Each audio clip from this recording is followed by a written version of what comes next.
बांग्लादेश में हिंदू होना क्या गुनाह है? हर हिंदू जमाती कट्टरपंथियों के निशाने पर है। हिंदू जलाए जा रहे हैं, उनके घर जलाए जा रहे हैं, उनके मंदिर तोड़े जा रहे हैं, कल्चरल इवेंट में मारपीट की जा रही है। जमाती बांग्लादेश में शरिया कानून लाने पर आमादा हैं। मोहम्मद यूनुस चुप्पी साधे हैं। जब सवाल पूछा जाता है तो जवाब आता है कि आप सुरक्षा मांगिए, लेकिन इसलिए मत मांगिए कि आप हिंदू हैं। सुरक्षा इसलिए मांगिए क्योंकि आप बांग्लादेशी हैं। यानी अब हिंदू अपनी पहचान का जिक्र भी ना करे। बातें बड़ी बड़ी हैं, हरकतें बहुत छोटी हैं। हिंदुओं पर हमले की खौफनाक तस्वीरें देखकर दुनिया भर में उबाल है। भारत में कोई ऐसा शहर नहीं जहां प्रोटेस्ट ना हो रहा हो। कनाडा की संसद में हिंदुओं की सुरक्षा को लेकर सवाल उठाए जा रहे हैं। नेपाल में जुलूस निकल रहे हैं। लंदन में हनुमान चालीसा पढ़ी जा रही है।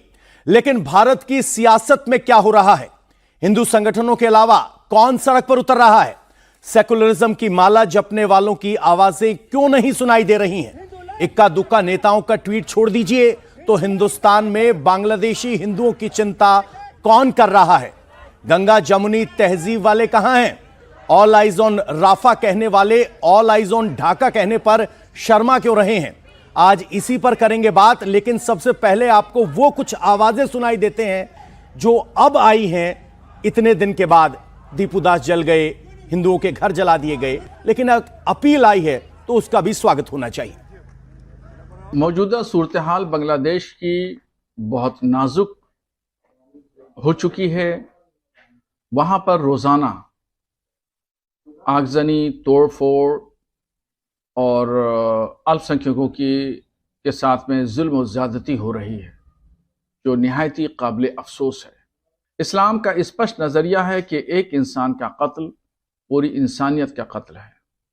दीपू दास का कत्ल सिर्फ एक व्यक्ति का कत्ल नहीं है, बल्कि वो पूरी इंसानियत का कत्ल है। मैं तमाम भारत के मुसलमानों से अपील करना चाहता हूं कि अगर हिंदू हजरात भारत के सड़कों पर उतरते हैं, धरना प्रदर्शन जुलूस निकालते हैं, तो मुसलमान भी बढ़ चढ़ करके सड़कों पर उतरें, हिंदू भाई हजरात का साथ दें, कांधे से कांधा, शाने से शाना मिला करके साथ में खड़े रहें। इसलिए कि यही इंसानियत है, यही मानवता है और यही इस्लाम की शिक्षा और उसकी तालीमात हैं। बांग्लादेश जो बना वो बना था सेकुलर बांग्ला नेशनलिज्म के ऊपर, और बांग्लादेश के संविधान में आर्टिकल 41 फ्रीडम ऑफ रिलीजन की बात करता है, 27, 28 इक्वालिटी ऑफ लॉ की बात करता है, और उनके संविधान का आर्टिकल 12 सेकुलरिज्म की बात करता है।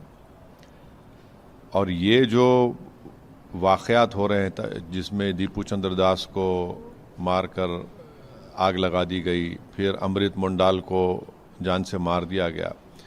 बांग्लादेश में 20 मिलियन नॉन मुस्लिम माइनॉरिटीज़ रहते हैं, तो ये बहुत ज़रूरी है कि बांग्लादेश के जनाब यूनुस साहब इन नॉन माइनॉरिटीज़ की हिफाजत करें